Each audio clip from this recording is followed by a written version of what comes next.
We're living on a disk, floating through space, with a tiny sun.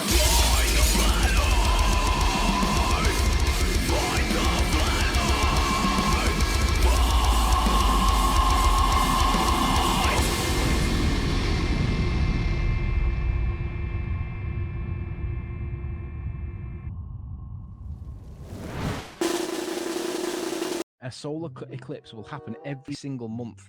And why? Because it takes 27 days, 27 point something days for the moon to orbit the Earth. So at some point, it's going to cross the sun. And it does it every single month. Now, I have no explanation for why it takes every 100 years for America to get one, because the law of probability dictates that it should be every few years, but we're being told it's once every 100 years. So there is a solar eclipse every month. The only problem is we don't see it because it's usually over the water. So you can bet me £1,000 because you're gonna have to come up with the reason for why it's not when the moon orbits the Earth once every month, you Burke. I bet you £1,000 solar eclipses happen every single month. The issue is we never see them because they're normally over the Earth, normally over the water. 5 divided by 0 is 5 in the real world. Guys, listen. Wait, Riley, hang on. Riley, hang on. I have to address Ali. Ali, if you have 5 apples and you do nothing to them, you're not applying an operator to them. Right, but so if you have 5 apples and you try multiplying or dividing by absolutely nothing with them in the real world, you've still got your 5 apples. However, in contrast, in mathematics, the minute you press that function button, be it divide or multiply, you then lose your apples, and then you ask it to do nothing, and then you get an error. But in real world, you haven't lost your apples or got an error. But in mathematics, you have. That's not the same. That's not the question that division is answering. When you divide by your logic, when you divide 4 apples into 2, you still have 4 apples, right? No. In the real world, if you have 4 apples and divide them into 2 groups, you still have 4 apples. Therefore, the answer is 4. No, that's not how it works. You're supposed to answer how many apples are in each group. Now, if you take 5 apples and divide them into 0 groups, how many apples are in each group? So when you said before, if you had 4 apples and divide by 2, you've still got your 4 apples. You haven't, because if you've divided by 2, I've got the other 2 apples. You don't have them anymore. Exactly, there are 2 groups of 2 apples for 4 total, Anthony. Yeah, but you don't have 4 anymore because I've got 2. Guys. The sum total of apples is still 4. Guys. No, you've got 2, I've got 2. That's the function. Yes, then that is a total of how many apples, Anthony? I had a simple point I was making, fellas. So, you have 5 apples and divide it into 0 people. How many do no people have, right? How many does each person in that group of 0 have? The key word is you. If you divide by 0 apples, you've still got your 5 apples. What is Big? I think Big Blue's trying to get something across here. Yeah, well, I was making a simple point. If 5 divided by 0 mathematically is a puzzle to you, Anthony, how do you plan on understanding tensor calculus? Because that's Einstein.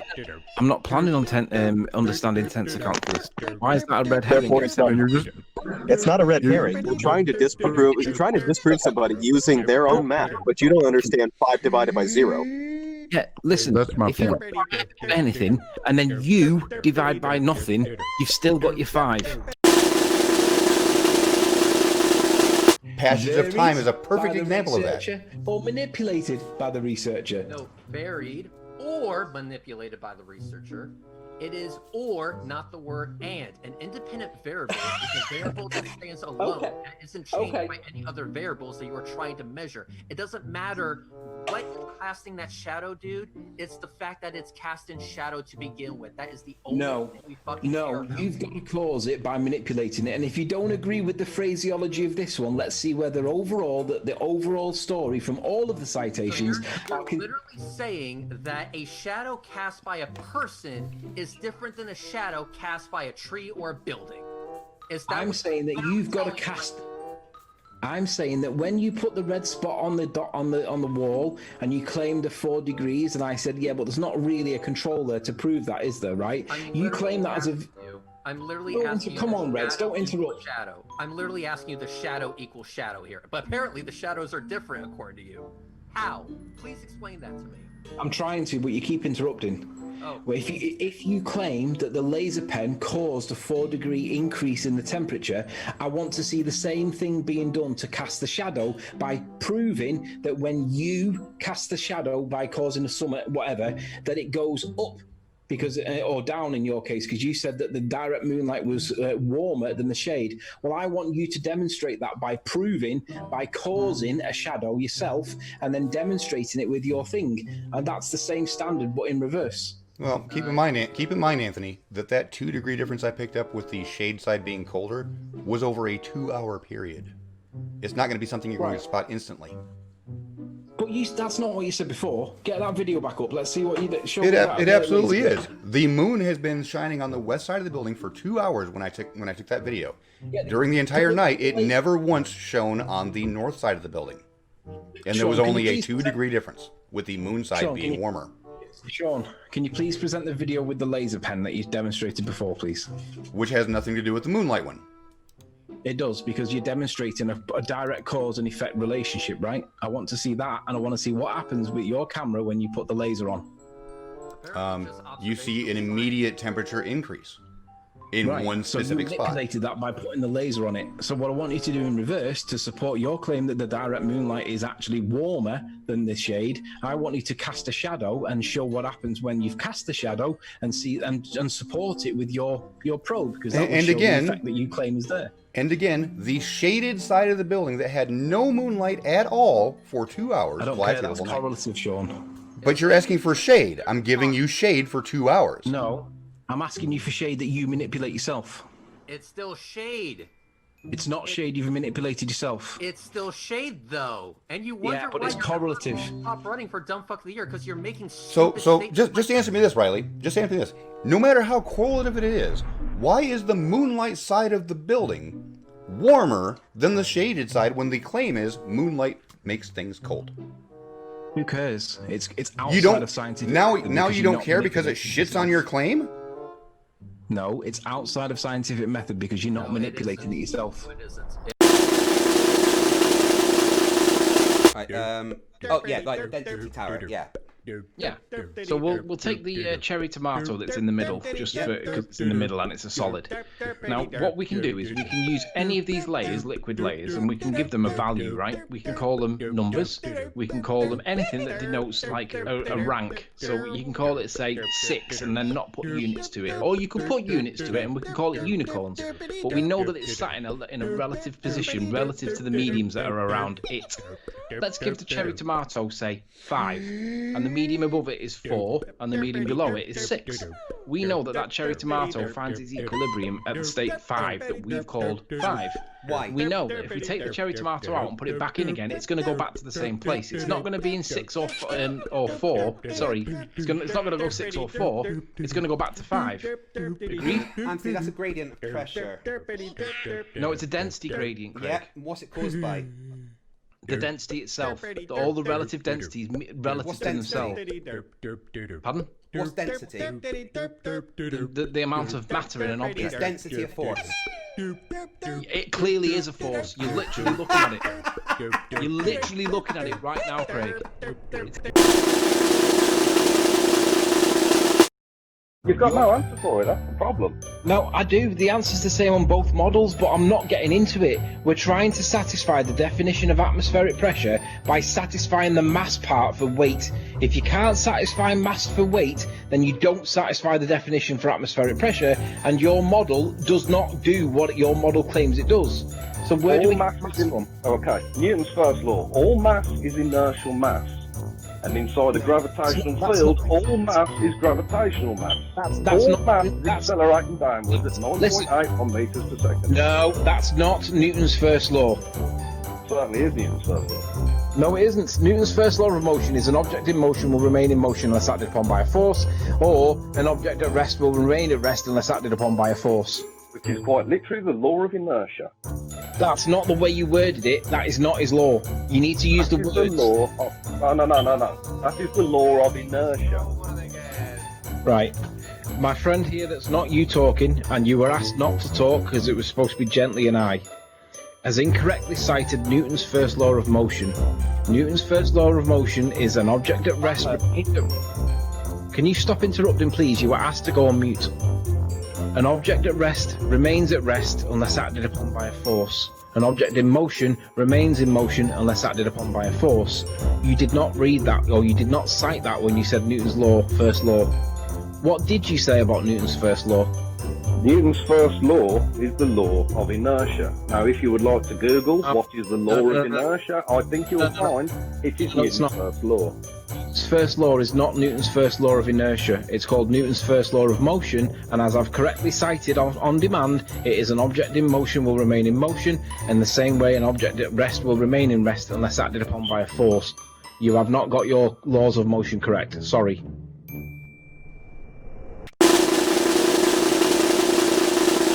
Does it make a displacement? Does it force a displacement? If it forces a displacement, according to Newton, there is force. This is just normal table salt from your favourite supermarket. Other supermarkets are available. We can tell that the density of the egg is equal to the part in the glass where the liquid is. What I'm now going to try and prove is that if I change the density of the medium, I will cause the effect by adding salt. So if I can change it, because I'm the experimenter, and I'm manipulating my presumed cause, my independent variable is the medium, that egg moves, I've caused it. We know the parts per million is about 300. All we need to do is pour some of this in. Hey, what do you know? The eggs immediately moved. Didn't have to wait for that, did we? So, what's the explanation? Well, I'm going to measure this now. This isn't going to be much more above 300. However, if it reads anything above 300, then that'll do for me.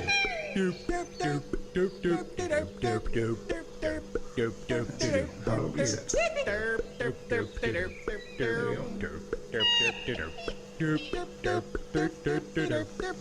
So the density is reading around about 309, 308, 309. You can have a look at that on the camera if you want to zoom in. But I've just made the egg move. So what's the cause? Well, the scientific method states that the independent variable is the presumed cause, and I presumed that changing the density of the liquid with salt would cause displacement. Newton's first law of motion states that every object will remain at rest unless acted upon by a force, and I've obviously created a force. The density of the medium has displaced the egg. The egg moved. That's an accelerating mass. So therefore, Newton states that there is a force. I caused it with this. So in scientific method, the cause of the displacement is this. I've caused it. I've manipulated it. I added the salt. It caused something. I did it. I'm within scientific method. In autumn of 2016, I witnessed my first rising of the harvest moon. I've never seen a harvest moon before, not because I've never looked for it, but I've never had any reason to look for it. But in 2016, I was into the flat Earth discussion. I was quite challenging stuff, and I realised that the harvest moon is different than heliocentricity explains. The moon's supposed to be 240,000 miles away, give or take, apparently. But if you actually witness a harvest moon rising, you will observe a vast difference in size to what the moon normally looks like. Now, we've all seen the moon. The moon is, generally speaking, for me at least, it's around the size of a 5p piece. Now, for the Americans out there that are not that sure what a 5p piece is in terms of money, this is the 5p piece here.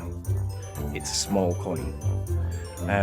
I saw the harvest moon, and it was more like a £2 coin.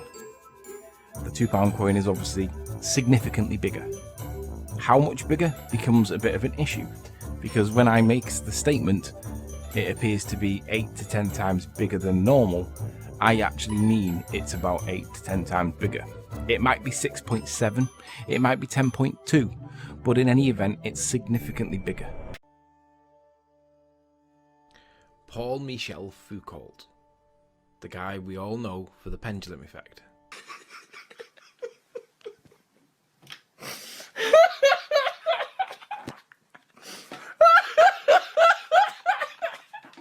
Apparently it shows the rotation of the Earth.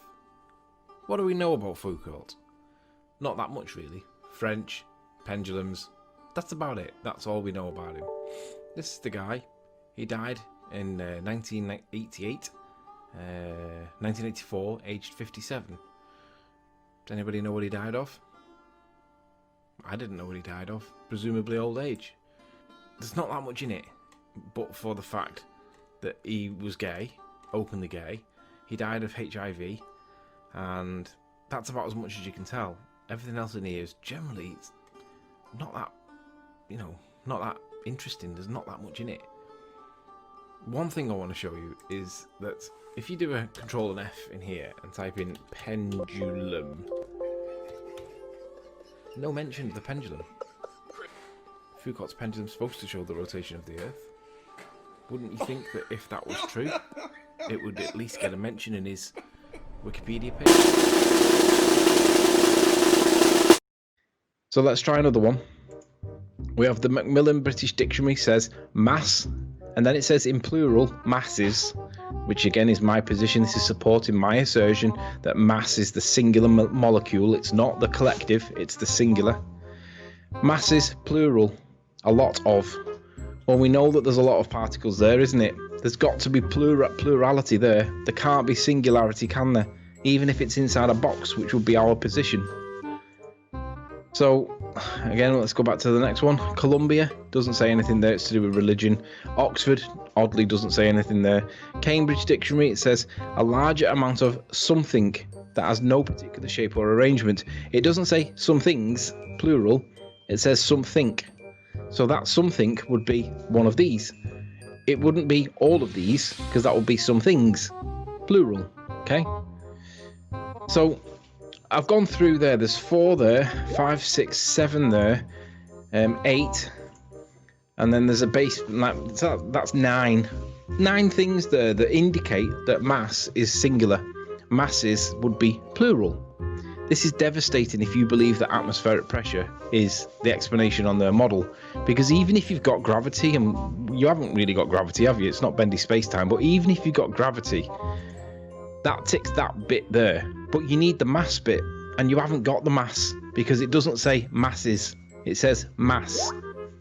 So if you haven't got mass, and you haven't really got gravity either, then you've definitely not got atmospheric pressure, because you need atmospheric pressure satisfying the definition. Satisfying atmospheric pressure is weight over unit area.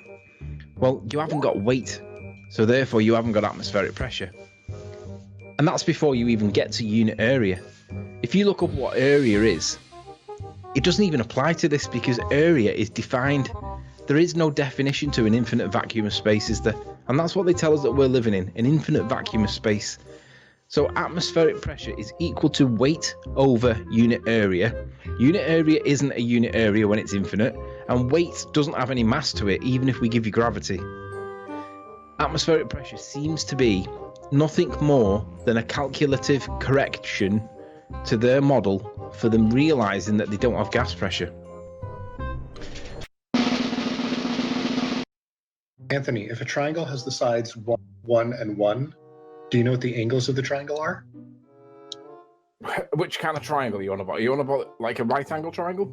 The triangle has sides 1, 1, and 1. Do you know what the angles are? The angles would be...